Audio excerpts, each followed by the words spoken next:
प्रभु मेरे लिए पहले ये दिखाइए कि रणभूमि में कौन कौन आया है। देखो एक बात आपसे कहें, ये कथाएं मंच पे बैठ करके हम पूरी नहीं कर पाते हैं, थोड़ा थोड़ा ही रहस्य सुना पाते हैं।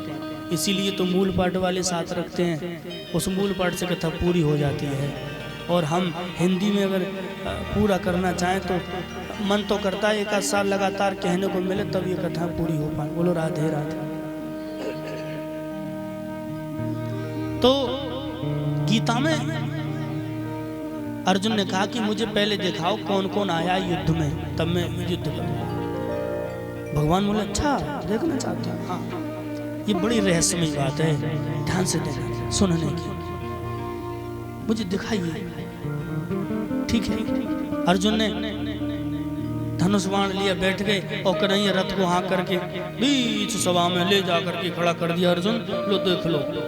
अब अर्जुन ने जो दृष्टि डाली तो कोई चाचा है, कोई ताऊ है, कोई भैया है, जयद्रथ जैसे जीजा जी भी है। अब तो भगवान से बोले प्रभु मेरी तो त्वचा में जलन होने लगी, मैं युद्ध करना नहीं चाहता, मुझसे युद्ध नहीं होगा, अपनों से क्या युद्ध। तो भगवान ने यहाँ अर्जुन को उपदेश दिया है, अर्जुन अब ज्यादा तो समय नहीं है, देखो समास विधि से समझें। कहा कि कौन किसका भैया और कौन किसका पिता और कौन किसकी माता। अर्जुन जो मैं हूं वही आप हैं। ये शरीर पंचायत की धर्मशाला है, दुनिया के प्रपंचों में ना पड़ के आप ध्यान दीजिए। देखो ये शरीर क्या है, भगवान कहते हैं ये शरीर एक वस्त्र है, जब पुराने वस्त्र हो जाते हैं तो उतार के डाल देते हैं और नए हम पहन लेते हैं। भाई ये शरीर पुराना हो जाएगा, छोड़ जाएगा। और भगवान कहते हैं कि जो मैं हूं भाई आप हैं। बोलो राधे राधे, जोर से कहो राधे राधे। इसलिए बहुत समझाया है, यहीं से उपदेश शुरू किया है, फिर इंद्रियों के बारे में बताया। ये सब ज्ञान गीता का है, गीता हमको पढ़नी चाहिए।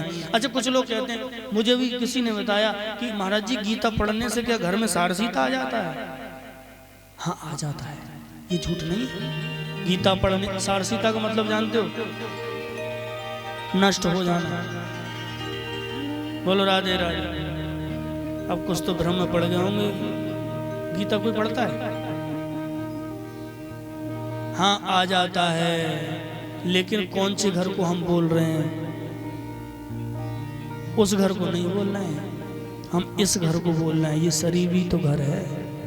इस घर में जो रहते हैं, जो लोग रहते हैं, उन पे सारसीता आ जाता है। जैसे काम है, क्रोध है, मद है, लोभ है, मत्सर है, मद मत्सर है, इन पे सारसीता आ जाता है। ये खत्म हो जाते हैं हमेशा के लिए अगर गीता पढ़ेंगे हम तब।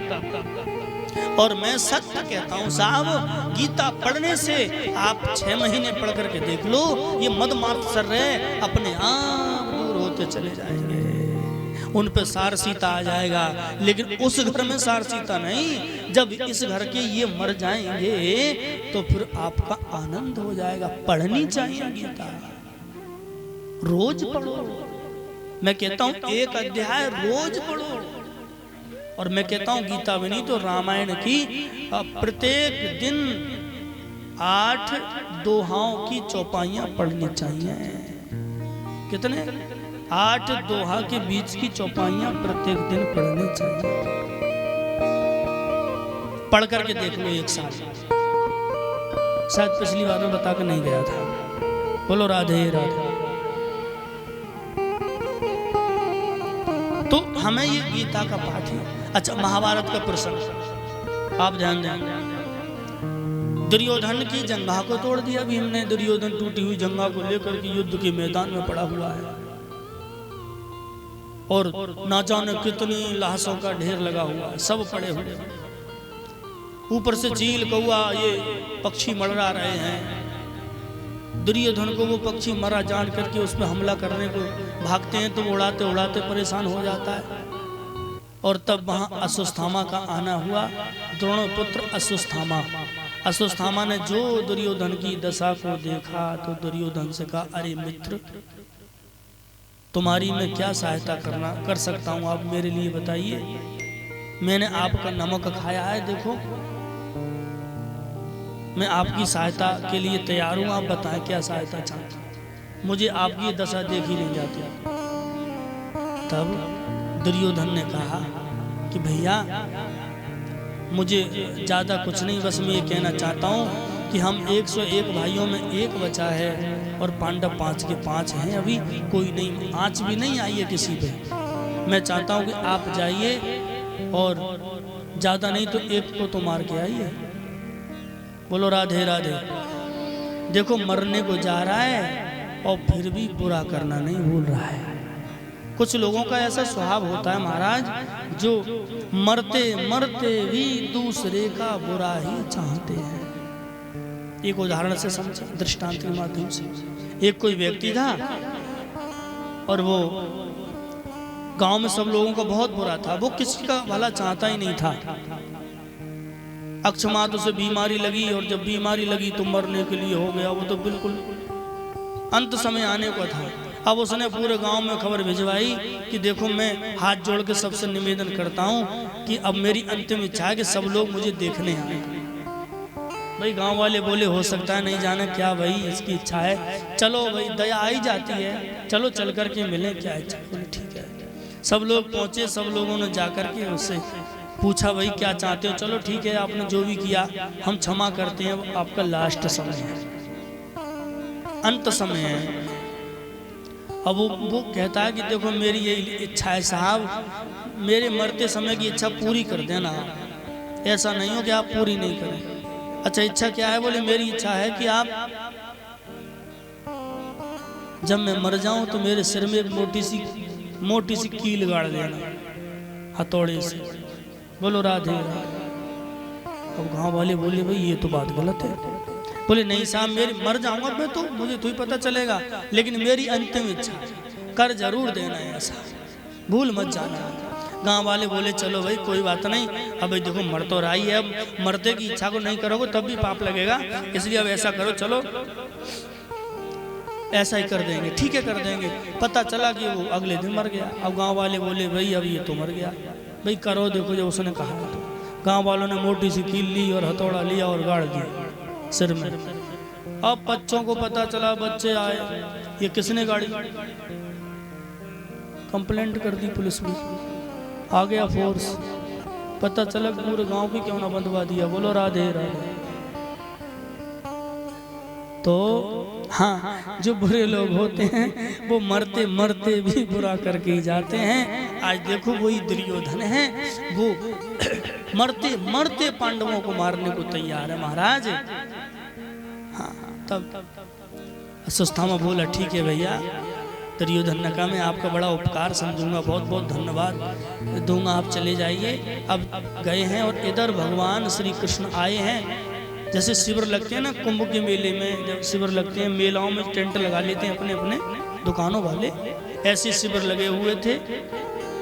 पांडव अपने शिविर में सोए थे। भगवान श्री कृष्ण पांडवों को उठा करके ले जाते हैं और 5 पुत्र सोते हुए रह जाते हैं। अश्वत्थामा ने उन्हीं 5 पुत्रों को पांडव समझ करके 5 के शीश को काट करके हाथ में लिया और दुर्योधन को पास को चला गया। जाकर के दुर्योधन को दिया। दुर्योधन ने हाथ में शीश लिए, देख करके पहचान गया, ओहो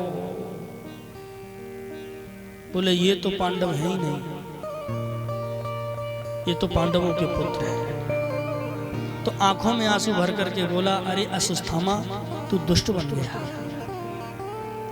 तूने तो मेरे कुल में कोई पानी देने वाला भी नहीं छोड़ा। क्या बिगाड़ा था इन बच्चों ने तो तूने इनको मार डाला, भाग जाए यहाँ से। तो देखो साहब इतना कह करके तो दुर्योधन ने अपना शरीर छोड़ दिया, अश्वत्थामा आगे बढ़ गया। इधर द्रौपदी शिविर में आकर के देखा 5 पुत्रों की लाश को, सब पड़े हुए हैं। अर्जुन को बताया, अर्जुन ने प्रतिज्ञा की मैं उस दुष्ट को मृत्यु दंड दूंगा जिसने हमारे पुत्रों को मारा है। कृष्ण को साथ लिया, अर्जुन चल पड़े, उधर की रास्ता पहुंचे जिस रास्ते से वो भागा हुआ जा रहा था। अस्वस्थान जाकर के उसने जब आते अर्जुन कृष्ण को देखा तो उसने ब्रह्मास्त्र चला दिया। जैसे बाण चलाया ब्रह्मांड में ऐसा लगा जैसे कोई आग लगी हो। अर्जुन ने पूछा कन्हैया ये क्या है?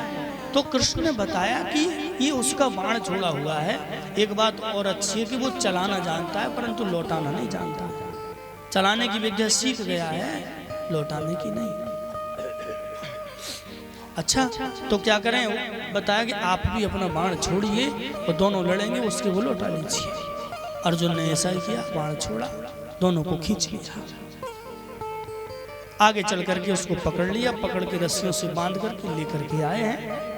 और द्रौपदी से पूछा बताओ, पास खड़ा कर दिया, बताओ द्रौपदी मार दिया जाए या छोड़ दिया जाए? बताओ उसके साथ क्या सुलूक किया जाए?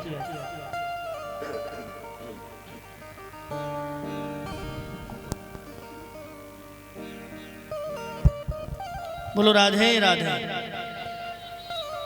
मार दिया जाए या छोड़ दिया जाए? तब द्रौपदी को दया आ गई, मारने के लिए इनकार कर दिया। क्यों? यदि इसको मारने से मेरे पुत्र जीवित हो जाते तब भी मारना ठीक नहीं था। इसने पाप किया है, हम क्यों पाप करेंगे साहब? एक बात से समझ लीजिए आप लोग, हमारे घर में यदि कोई चोरी कर ले और हमें गुस्सा आ जाए कि तैने चोरी की, हम भी तेरे घर में चोरी करेंगे, तो बताओ चोर किसको कहेंगे? फिर बताओ दोनों में चोर कौन रहेगा? उसने हमारे घर में की, हमने उसके घर में कर ली, तो चोर कौन हुआ भाई? बताओ।